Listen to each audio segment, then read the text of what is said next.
রহমতুল্লাহ, প্রিয় এলাকাবাসী এবং ৪ নম্বর ইসাপুর ইউনিয়নবাসী, জাতীয়তাবাদী দল বিএনপির অঙ্গ সংগঠনের প্রত্যেকটা সংগঠনের সবাইকে জানাচ্ছি আমি আজকে যে বিষয়টা নিয়ে আলোচনা করতে আসছি সেটা হচ্ছে কালকের যে ঘটনাটা ঘটছে আমাদের এলাকাতে, আমাদের বাড়ির পাশে, সেটা সম্পূর্ণ একটা অপ্রীতিকর ঘটনা ঘটছে।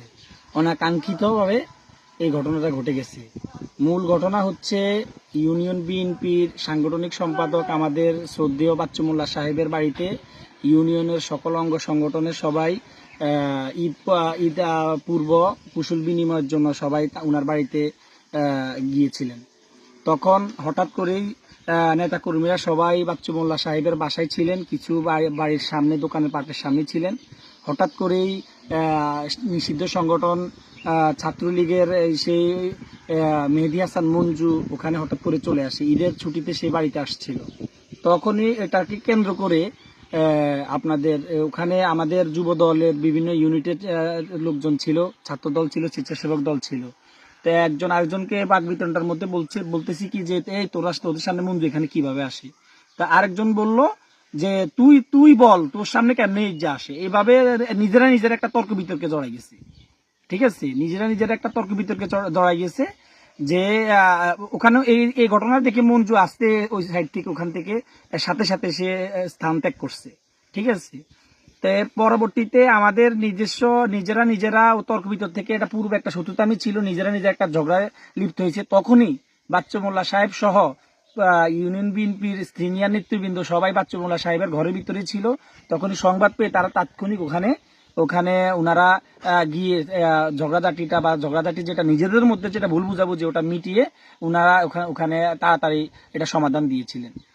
তারপরে অভিযুক্ত যাদেরকে আপনারা দেখতেছেন আহত হয়েছে শুক্কুর বা কাদের, ওনারা ওই বাচ্চু মোল্লা সাহেব বলছে এখান থেকে সবাই চলে যাও, এখানে আজকে আর কোনো আলোচনা হবে না, আমাদের পরবর্তীতে আমরা সময় দিব কখন আলোচনা করা যায়। তখন ওনারা ওই জায়গায় আসে, আবার পুনরায় আসার কারণে ওই যে শুক্কুর কিছু গালিগালাজ করছিল ওই যে বিভিন্নভাবে, ওই বাড়িতে আবার একজন মানুষ মারা গেছে। ঠিক আছে, তখন ও বাচ্চু মোল্লা সাহেব উনি একজন মাওলানা মানুষ, উনি বলছে এই তুমি গালিগালাজ করো না।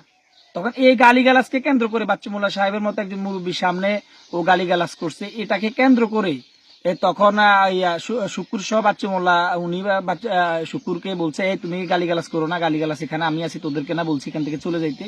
তখনই এখানে একটা হট্টগোল সৃষ্টি হয়ে যায়। হট্টগোলের ভিতরে তাদের ভিতরে একটা ধাক্কাধাক্কি শুরু হয়ে যায়। ঠিক আছে, মুরব্বী সহ ওই যে শুক্কুর সহ ধাক্কাধাক্কি শুরু হয়ে গেলে এলাকাবাসী সহ ইউনিয়ন বিএনপির যত লোকজন ওখানে উপস্থিত ছিল, কেউ ছিল না। ওখানে একটা গন্ডগোল হয়ে তখন তাৎক্ষণিক শুক্কুরও আহত হয় এবং বাচ্চু মোল্লা সাহেবের হাতে একজনই ঢিল ছোড়ার কারণে ওনার হাত ভেঙে যায়। এই একটা অনাকাঙ্ক্ষিত অপ্রীতিকর ঘটনা ঘটার কারণে ইউনিয়নে আজকে ইউনিয়ন থেকে শুরু করি উপজেলা এবং মহানগর, সেন্ট্রাল কেন্দ্রীয় বিএনপি সকল পর্যায়ে এখন উত্তপ্ত একটা পরিবেশ হচ্ছে। ঠিক আছে, এখন কেউ এসব বিষয়ে বিভ্রান্ত হবেন না। মূল ঘটনাটা হচ্ছে এরকম, আপনারা বিভ্রান্ত হওয়ার কোনো প্রয়োজন নেই। দুই একজন লোকের জন্য জাতীয়তাবাদী দল বিএনপিকে আপনারা দোষারোপ করবেন না। বাচ্চু মোল্লা সাহেব দলের একজন নিবেদিত প্রাণ, নিবেদিত ত্যাগী একজন ব্যক্তিত্ব। উনি দলের অঙ্গ সংগঠনের বিগত দিনে অনেক শ্রমঘাম দিয়েছেন। আর যারা আহত হয়েছে তারাও আমাদের দলীয় নেতাকর্মী। এটাকে নিয়ে বাড়াবাড়ির কোনো কিছু নাই।